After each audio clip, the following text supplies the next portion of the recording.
Hello and welcome to a brand new series on the Everything Football channel, in which I'll be predicting the future lineups of different domestic and international teams. Kicking off this series, I'm going to take a look at the potential England squad come Euro 2020. All of the statistics in this video are correct as of the time of writing. I believe that Gareth Southgate will implement a 4-2-3-1 or a 4-3-3 at the tournament. In this video I'll be looking at the 4-3-3 formation, which has been what Southgate has preferred to use in recent games, but I believe that the lineup would be pretty similar regardless of the formation Southgate decides to go with. Starting it off in goal, I believe Jordan Pickford will retain the number 1 spot for the Three Lions. Pickford led England to a penalty shootout success over Colombia during the World Cup, and Southgate has kept his faith in the Everton stopper despite calls to drop him. Pickford has made an average of 2.6 saves per game in the Premier League this season. Something that does stand out for the 25-year-old is his confidence on the ball, completing an average of 29.5 passes per game and having a success rate of 54.7% for the Toffees this season, and an average of 7.5 long balls per game. This distribution of the ball will be a key part of England's build-up play and is the main reason Pickford will still be England's number 1 come 2020.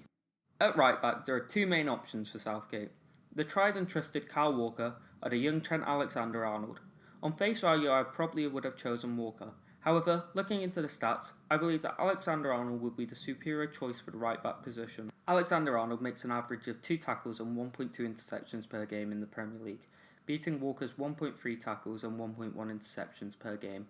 The Liverpool player eclipses the City right back in assists, picking up 7 compared to Walker's 1, and makes 1.5 key passes in comparison to the City man's 0.6. Additionally, Alexander-Arnold also beats out Walker for crosses, 1.9 to 0.1 in the Premier League this season, with both men making 0.5 dribbles per game as well. It'll be a big call for Southgate as to who occupies the right back position, but given his track record of trusting the youth and with clear superiority in Alexander-Arnold's stats, I believe he should be the one occupying the right back spot at the tournament. Occupying the first centre-back position will be Manchester City's John Stones. The ball-playing defender makes 0.8 tackles and 0.6 interceptions, with 2.8 clearances per game in the Premier League this season, which may seem very low. However, this should not be a worry for Southgate, as the defender has shown he can step up on the big stage during the World Cup, making 1.6 tackles, 1 interception and 4.9 clearances per game as he helped the Three Lions to the semi-finals. A key area of Stone's gameplay is his passing, of which the Premier League defender makes an average of 83.5 passes per game and has a success rate of 94.2%, which will be key as England look to play out from the back. Stones also wins 4.1 aerial duels per game in the Premier League this season. All of this sees Stones be England's number 1 option at the back. Partnering Stones will be Joe Gomez, who for me narrowly beats out Harry Maguire. Gomez has been out for the majority of the season after sustaining a fractured leg against Burnley in December, but up until then, Gomez had looked very promising in his partnership with Virgil van Dijk for Liverpool, and his good form had been rewarded by Southgate himself, starting Gomez in England's UEFA Nations League triumph over Croatia back in November. Before his injury, Gomez was making an average of 1.3 tackles and 1.1 interceptions per game, as well as 3 clearances in the Premier League. Gomez is also comfortable on the ball, averaging 59.3 passes per game and having a success rate of 87.4%, making him the adequate partner for John Stones in defence. Completing the backline is Leicester's Ben Chilwell, who has had an impressive season for the Foxes, earning him links with clubs such as Manchester City. Chilwell has also seemed to make the left-back position in the England squad his own, ahead of Luke Shaw and Danny Rose, starting in 3 of England's 4 UEFA Nations League games and the recent Euro 2020 qualifier against the Czech Republic. In the Premier League, Chilwell has made an impressive average of 1.3 tackles and 1 interception, as well as 3.4 clearances per game. Chilwell has also picked up 3 assists and makes 1.3 dribbles per game. Chilwell is more reserved, making less attacking rodents, shown by his 0.6 crosses per game, but this will balance out nicely with Alexander-Arnold, who will be bombing forward on the right, giving England more defensive protection, something that will suit the Three Lions well. Going into the midfield, I'll start with the player that I believe should play the deepest, giving cover to the defence while being able to play the ball forward to start attacks. For this position, I've decided to go for Declan Rice. For me, Rice narrowly beats out Henderson and Dyer. I can see Henderson playing here as well, not so much Dyer, who left me pretty unimpressed when he did feature in the World Cup. Rice beats out both of the other two in the key stats I'm looking for this position, with an average of 2.9 tackles and 1.5 interceptions per game in the Premier League, in comparison to Henderson's 1.4 tackles and 0.9 interceptions, and Dyer's 1.5 tackles and 1.4 interceptions. Henderson does beat out Rice in pass completion rate, with the Liverpool skipper at 87.4%, while the West Ham youngster is close in behind with 86.1%. And Dyer comes in last with 84.3%. Henderson and Dyer both outpass Rice, getting an average of 52.3 and 53.1 passes per game respectively, in comparison to Rice's 45.6 per game. However, this is to be expected, as West Ham will have less possession than Spurs and Liverpool. So, should Rice play in a superior team, I believe his passing numbers would increase. With this role being the deepest of the midfield positions, it should be filled with someone who can tackle well, and Rice fits this perfectly, earning him a spot in the starting 11. In the second midfield position, I tipped Ruben Loftus-Cheek to take up the position. Loftus-Cheek was a breath of fresh air for England when he appeared at the World Cup off the bench, and will be crucial for the three lines to help progress the ball up the field. Loftus-Cheek has scored 8 and assisted 4 in all competitions this season, which is impressive due to his limited game time under Sarri this season, meaning he has involved in a goal every 97 minutes. Loftus-Cheek doesn't offer too much defensively, with only 0.6 tackles and 0.4 interceptions per game. The Chelsea youngster has made an average of 4.5 dribbles per 90 minutes this season, which is very similar to his World Cup stats, in which he was making 3 dribbles per game for the three lines. Loftus-Cheek has also made an average of 56 passes per game and 1.7 key passes per 90 minutes, which is very impressive with a pass success rate of 85.9%. Loftus-Cheek is the right player to help with ball progression up the field, which will be important as Southgate's men look to transition quickly from defence to attack, earning him a place in the team. I do, however, strongly believe that Southgate may opt to have a bit of experience in this position and go with Jordan Henderson, but this is something we will have to wait and see. To top off the midfield is the attacking midfielder role, and there is only one man for the job, Tottenham's Dele Alli. Dele has picked up 7 goals and 3 assists this season, in which he has had a period of time sidelined by injury. Dele has made an impressive 1.4 average tackles and 0.9 average interceptions per game, which is very impressive for an attacking player and will be helpful as England try to press teams from the front. Dele has also played in a deeper role at points this season, which may have helped these statistics be higher, and he has given decent performances in these more reserved positions. The Tottenham midfielder has made an average of 1.2 dribbles per 90 in the Premier League this season, and an average of 41.4 passes per game, with an overall success rate of 83.3% for his passing. Dele has also made 1 key pass per game this season in the Premier League, and makes an average of 1.5 shots per game. With his experience and quality, Dele easily makes his way into the team. Onwards into the attack, and specifically the right wing, which I believe will be occupied by Dortmund star Jadon Sancho. Sancho has lit the Bundesliga alight, picking up 8 goals and 13 assists, while also picking up a goal and an assist in the Champions League. Sancho also impressed against the Czech Republic in a recent Euro 2020 qualifier.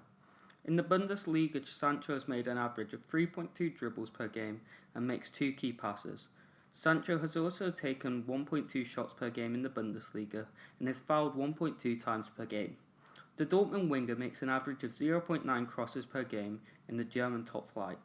Sancho has impressed many with his comfort on the ball, nutmegging a Czech player with a fancy piece of skill in a recent Euro 2020 qualifier. This flair is something England have not had in a long time, and will definitely be something that can help push England to the next level as Sancho takes up the right wing spot. On the left wing, it could only be occupied by one person, Manchester City's Raheem Sterling. Sterling has gone from strength to strength this season, becoming a real leader on and off the pitch, picking up 19 goals and 11 assists in all club competitions. In the Premier League, Sterling has made an average of 2.2 shots per game and 2.1 key passes. Sterling is fouled 1.3 times per game while making an average of 2.5 dribbles per game this season in the Premier League. Sterling doesn't tend to cross that much, having only made 0.4 crosses per game this season in the Premier League. Sterling split opinion with his performances at the World Cup last summer, missing some gilt-edged chances, but on the whole performed his role very well in my opinion, and since then Sterling has excelled for both club and country, highlighted by his recent hat-trick against the Czech Republic in a Euro 2020 qualifier, making him the perfect player to occupy the left-wing position. And finally, to top off my predicted England Euro 2020 starting 11 is the skipper Harry Kane. Kane has once again excelled in goal scoring this season, picking up an impressive 23 goals in club competitions this season, and has already picked up 2 goals in 2 games in Euro 2020 qualifying.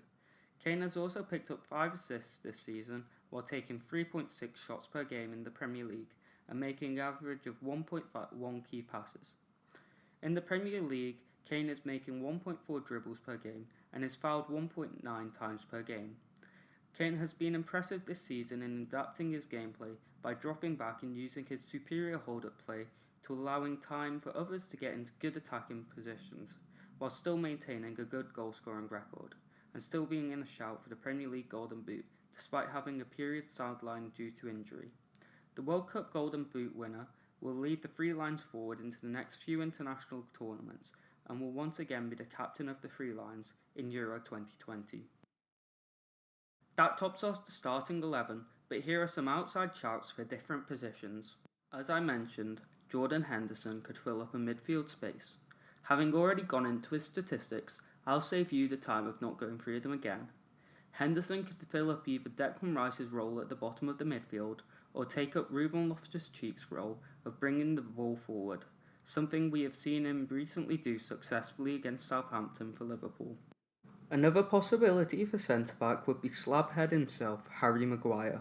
The centre-back has made 1 tackle and 1.3 interceptions per game in the Premier League this season, and has also made an impressive 4.8 clearances per game. The tall centre-back also offers a threat from set pieces, as we saw from his goal at the World Cup, and this season in the Premier League he has taken 1.1 shot per game.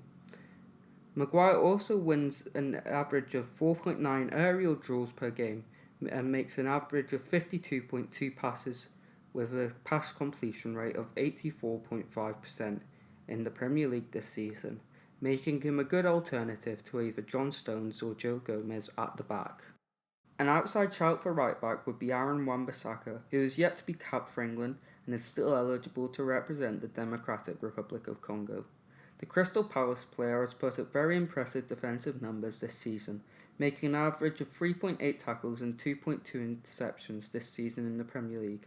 Wan-Bissaka hasn't put up the offensive numbers that Trent Alexander-Arnold has, only picking up 2 assists, but has made 1.8 dribbles per game on average, which beats out both Walker and Alexander-Arnold. In midfield, some may make a case for United's Jesse Lingard, who has netted 4 times for the Red Devils in the Premier League this season, but I think he should be an impact player coming off the bench. Unlike at the World Cup last summer, Lingard will not fit into the system, as there is not 2 attacking midfielders like there was at the World Cup. With there only being 1 spot, the superiority of Dele Alli beats out the United player to the spot, but still expect to see Jesse at the tournament making some sort of impact. Another shout in the middle of the park would be Alex Oxlade-Chamberlain, who had spent the season sidelined by injury. Despite this, the Ox was showing a lot of quality in the Jurgen Klopp at Liverpool last season, picking up 3 goals and 7 assists in the Premier League. Oxlade-Chamberlain was making 1.2 shots per game and 1.1 key passes, as well as 1.3 dribbles. If the 25-year-old picks up from where he left off before his injury, a case could be made for him to feature in the position occupied by Loftus-Cheek. Additionally, another option in attacking midfield would be James Maddison of Leicester City. It has been a successful season for the Foxes player, picking up 7 goals and 6 assists this season, as he successfully adapted to the Premier League after his move from the Championship last summer. Maddison takes 2.3 shots per game and makes an impressive 3 key passes and 1.4 dribbles. He also makes 1.9 crosses, showing his good performance in overall attacking play. In addition to his good attacking numbers, Maddison also puts up good defensive numbers, picking up 1.3 tackles per game. The overall strength in his play makes Maddison another good alternative for Southgate. A possible difference in the wingers could be the inclusion of Callum Hudson-Odoi. The Chelsea youngster has inspired in cameos for Chelsea this season. After making his international debut and starting in back-to-back Premier League games, he may finally be getting the game time he deserves. The winger has picked up 5 goals and 3 assists in only 708 minutes of action this season, meaning he has a goal involvement every 88.5 minutes. Hudson-Odoi is making an average of 2.5 shots per 90 in all competitions and is making an average of 2.5 dribbles per appearance. However, with most of these minutes being off the bench, if we look at his dribbling stats every 90 minutes, it's a far more impressive 5.1 successful dribbles every 90 minutes. Hudson-Odoi is also making an average of 1.4 key passes per match. All of these make the Chelsea youngster a viable alternative to Sterling or Sancho, or more likely a brilliant super sub for Southgate to bring off the bench and have an immediate impact. Finally is Marcus Rashford. The United striker has netted 13 times this season and picked up 6 assists in all club competitions. Rashford is taking 2.5 shots per game and making 1 key pass and 1.2 dribbles per game in the Premier League this season. Rashford can play anywhere across the front three, on either wing or in his strongest role up front. Like many others in this alternative list, I believe that, like at the World Cup, Rashford will be an impact substitution coming on and using his pace to terrorise tired legs late on in the game. That concludes what I predict the starting 11 will be for England come the Euros in 2020. Make sure to comment down below what you believe the starting 11 may be and leave your outside shouts as well. Like, share and subscribe, and I'll see you later.